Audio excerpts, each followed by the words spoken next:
I really wish sometimes that what I'm going to start to do is tape what is said during the break, because I feel like the real back and happens during the break. We left Joelle and Russell talking about their story. If you're just joining care, we're talking about divorce. You know, should we stay, shouldn't we stay? Is it better for the children or not? Joelle and Russell have been married For 21 years. 21 years.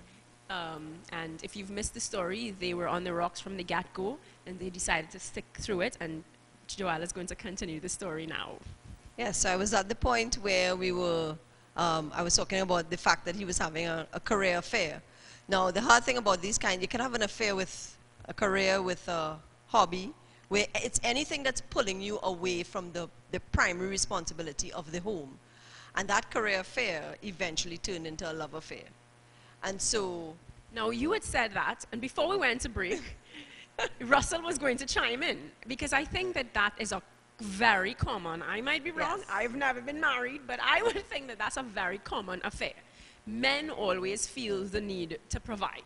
And it's always this, well, I'm working because I need to provide, you know, like if you want to go on this trip, it's because I need to work. So just kind of shut up and take it.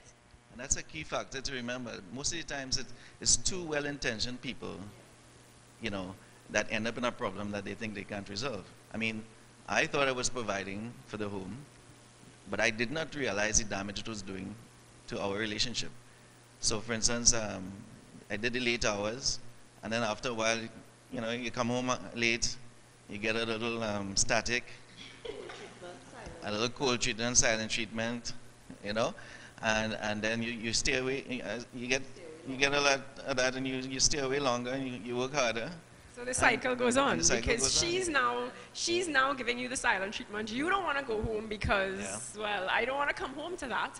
And she's getting, you know, I mean, you see why we would leave? Why we would just say, well, let's just call this quits. So I was pretty absorbed in my work.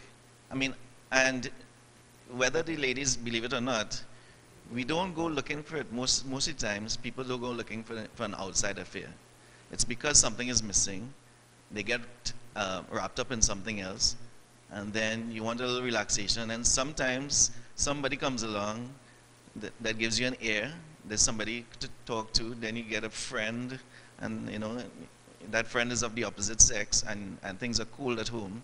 I mean, guess what's going to happen? So it's inevitable.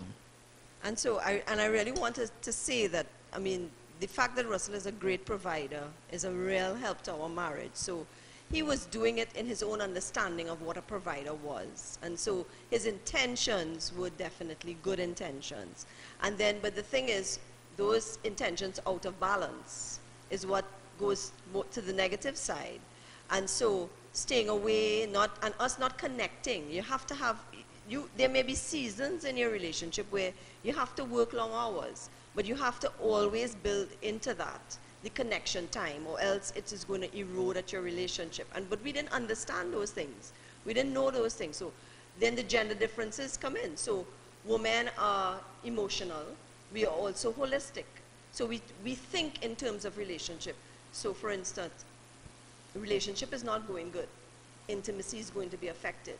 Because as a woman, I cannot have intimate relations with you if I feel that our marriage is broken, if I feel we're not connecting. For a man, it's different. You can have an argument now, and then within an hour, he's ready to be intimate with you. And he separates it. He thinks in silos. So that's where the gender differences come in. So I didn't know that me withholding intimacy from him was making him sink into a deeper hole. And you see, so we think... How as a woman, because you hear this all the time, how as a woman do you put aside your natural urge to withhold intimacy when you know the right thing is to be intimate? Yeah. Well, it comes with understanding. When I understood what I was doing to him, it was not a problem anymore. So we would have conflict. So now if we have a conflict, it's very easy for me to say, okay, we had that conflict, but I know his commitment is there for me. So I no longer have to think, you know, this guy doesn't really, he's not committed to me. We know without a doubt about our commitment. So it doesn't become an issue anymore. It's not that you will never have conflict again.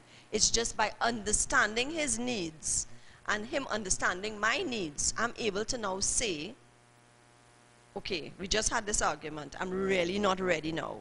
I just can't bring myself. And he understands that. So it's not an issue anymore. One of the things we teach at the conference is, as Joel said, understanding each other's needs.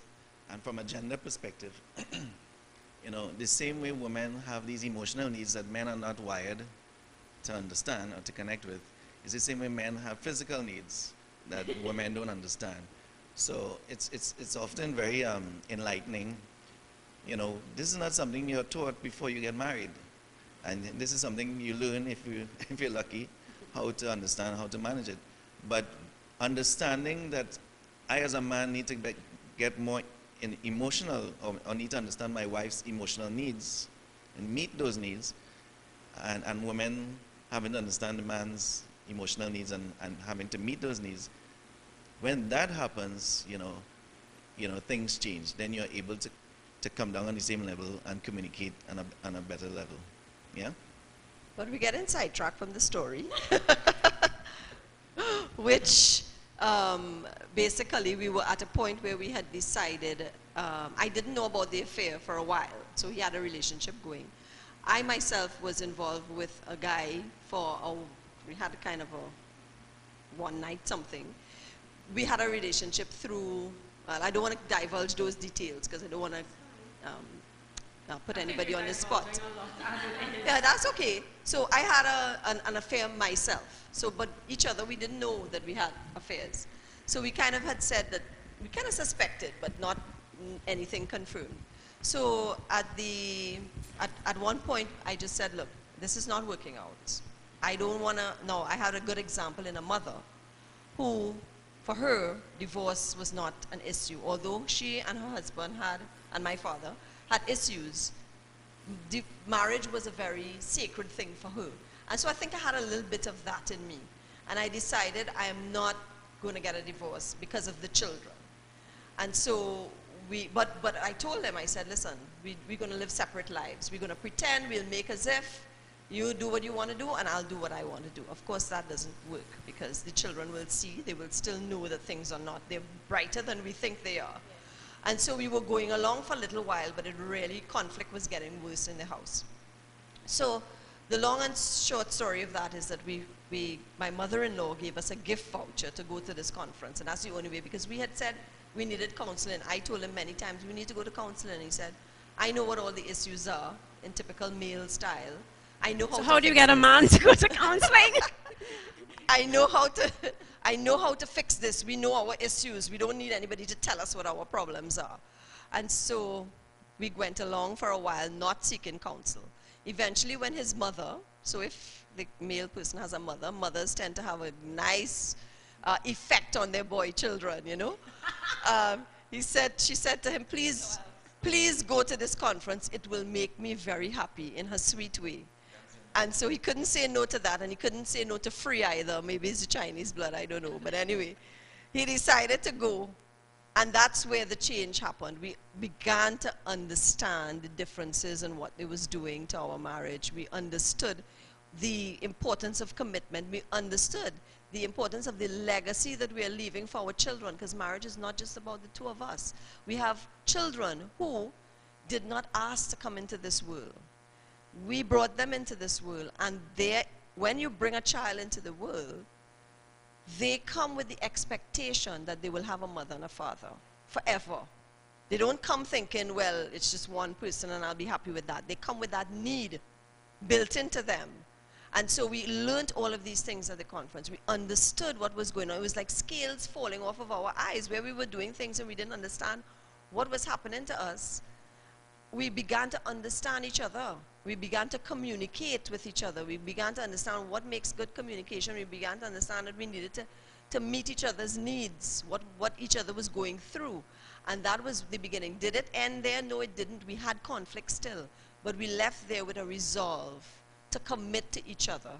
And by then time, we still didn't know that we had had affairs. So by the time we were able to, then that came as a double whammy. We had to learn how to go through that again now, after we felt we came this far. The aspect of infidelity came now as a new thing for us after the conference. How do we deal with this? But we had the tools and we were equipped to deal with it, and we had already made the commitment to each other. And we said, okay, we could get through this. And it was both of us taking responsibility, because we have a way, especially as women, to say, well, if he do that, that's the end of that. He went outside. We don't understand that him going outside is meeting a need that we were not meeting a lot of times. It's not always the case. There are cases where it's just an addiction, they're different things.